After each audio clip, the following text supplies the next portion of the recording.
one cannot unsee the horror that some animated films bring. Howdy folks, Jambareeqi here, and in this episode, Hoodwinked.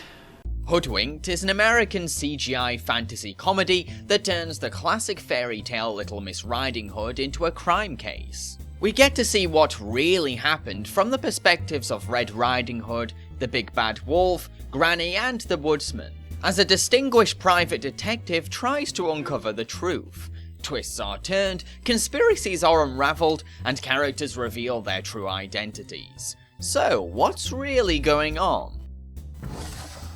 This movie really sucks. It sucks big time. It's annoying, obnoxious, boring, ugly, repulsive, and has barely anything redeeming about it. While it is a decent idea to give a crime mystery spin to Little Miss Riding Hood, it's all handled in a very irritating and stupid way. Its hyperactive storytelling pace is exhausting to follow, most of the characters are painfully detestable, and the whole movie looks like an eyesore. The comedy falls flat constantly because we've either seen these jokes a million times before, or the animation severely weakens the timing. Even the whole mystery side of the movie is underwhelming. I mean, the conspiracy plot has a disappointing twist because the culprit is obvious very early on, and their evil plan is a rushed, convoluted mess. In addition, this culprit is highly underdeveloped as a character, so I couldn't care less that they were responsible for the crime. This movie's fairy tale satire isn't as smart as Shrek 2, plus its whole take on the different sides of a story idea is nowhere near as clever or thought-provoking as Rashomon. It's just one big frustrating mess with barely anything to laugh at. Red is a boring lead character. We don't learn much about her personality is weak, and her sarcastic quips aren't funny because she's not witty enough. Yeah, she can kick ass with her martial arts skills, but that doesn't instantly make her an interesting person. When writing a female character, simply making her a capable fighter doesn't automatically turn her into a strong character. She still needs a likable charm to her, or she's just a bland girl who can fight and little more. The wolf in this tale is actually a reporter, a pretty incompetent journalist who relies too much on disguises and poor assumptions. The wolf isn't that funny because he has nothing laughable to say, and he isn't that interesting because he's missing an identifiable personality. He's just a dim-witted writer in a hip jacket. That's about it. Granny is supposed to be a sweet old lady, but she has a deep secret. This secret isn't that shocking or even funny for that matter. It's a twist that just gives the film an excuse to be desperately hip to appeal to teen audiences. The film forces a dramatic moment too, when Granny reveals their secret to Red. It's not upsetting to watch because the relationship between Granny and Red is underwritten. Granny and Red spend barely any scenes together, so how am I supposed to feel heartbroken about their fallout? Their relationship is hardly displayed. The Woodsman seems okay at first, but as the film goes on, he becomes as aggravatingly obnoxious as the rest of the cast. His motives are all over the place too. He wants to sell wieners, but also be an actor and also be in a band. I don't know, and I didn't care that much to be honest. The only likable character in this movie has to be Nicky Flippers. He's the only one who isn't trying desperately hard to make us laugh. He's very clever and intelligently looks at everything at all angles. He's charming, sophisticated, plus his laid-back nature makes him seem confident and cool. He knows how to handle things and raises some good questions sometimes. All the other characters in the film are painfully irritating. They're all about as funny as a dying cat, none of them have redeeming qualities, and they all severely bothered me because they're insanely obnoxious. They made me groan, they made me facepalm, and I just couldn't stand them. This movie is really unappealing to observe. It looks so primitive and tacky for a Hollywood blockbuster release.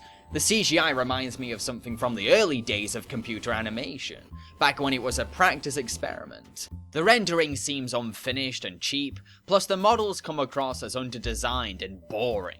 The animation itself is stiff, wooden, and very unimpressive. Characters move in an awkward, robotic way, and their faces are limited to one or two expressions. which takes away the potential illusion and just reminds us that these aren't fairy tale creatures, they're just CGI models. When an animated film can't convince you that its puppets are living, breathing characters, then it has severely failed. This poor animation makes the slapstick unfunny, turns action sequences into boring, unimaginative choreography, and doesn't help elevate or support the voice acting. Anne Hathaway voices Red Riding Hood, and she isn't that great. She's not awful, she reads with a clear and emotive voice, but her delivery lacks personality or spunk. She is capable of voice acting, she did a good job in The Cat Returns, but here, she's very weak. You can't go away. Who's gonna ride the goodie bike? If I had wings like you, I'd fly all the way past that mountain, and the next one, and the next one, but I can't. I'm just a kid. Patrick Warburton plays the wolf. It's possibly his worst voice performance I've heard yet. Warburton's distinct crazy charisma is completely vacant in this role. It's clear that the director didn't utilize Warburton's talent. We are in a pickle. I blame myself. That bunny was worthless, not to mention he wrote the directions on an Easter egg, which is very hard to read. Oh, we're gonna die in here! I know, that's what they said at the Alamo. Glenn Close voices Granny. Not much I can say about her performance. She just does a generic old lady voice that suits the part. Oh no, Mr. Flippers. The only crime I've ever committed is making my goodies unlawfully delicious. Jim Belushi is the woodsman, and his voice is way too over the top to appreciate. Belushi barks half his lines, so it's hard to enjoy his delivery. Paul's Bunion Cream has the soothing formula to make the bunions head for the hills. David Ogden Stiers plays Nicky Flippers, and he is without a doubt the best actor in the cast. His voice sounds charming, articulate, and just plain lovely to listen to. Stiers really helps to make the character likable by giving a graceful dignity to his role. That's the problem with you bears. Always grounding up the wrong tree. Hey, Nicky! You on the case, Nick? No, just stopping by to have a sarsaparilla. This film has musical numbers. Musical numbers, that's right, I'm not joking. And clearly this film has proven itself to be qualified to pull off original songs, yeah, considering how competent it's been with all its other things. These songs are pointless, cheesy, dumb, obnoxious, and forgettable. There's a sickly sweet song about Red having a nice day, an irritating yodeling song by an aggravating goat, and the villain has an overblown annoying musical number in the finale. These songs have no point because they add nothing to the story, they aren't pleasant to listen to, and they waste our time. There's also some indie pop songs in the background that are dreary and boring. Each one leaves behind no impression because they lack fun or personality. There's also a rock song forced into the soundtrack, and it sounds like it's trying too hard to be modern, hip, and cool, which is embarrassing. The music score, which was composed by John Mark Painter and Kristen Wilkinson, is definitely full of variety, I can't deny that. There's funky synth to give the film a 70s crime show tone, whimsical brass for the woodsman scenes, orchestral bits for fight scenes, and some uplifting choir-filled tracks for big sentimental moments. However, the actual compositions aren't anything to get excited about. Most of the pieces are pretty tacky because they sound like they were performed on a Yamaha keyboard or limited instruments, so the music score can be underwhelming to listen to. It's like hearing music from a Windows 95 CD-ROM game, which doesn't match the scale of a Hollywood blockbuster animation, does it now? Hoodwinked? More like hoodwanked.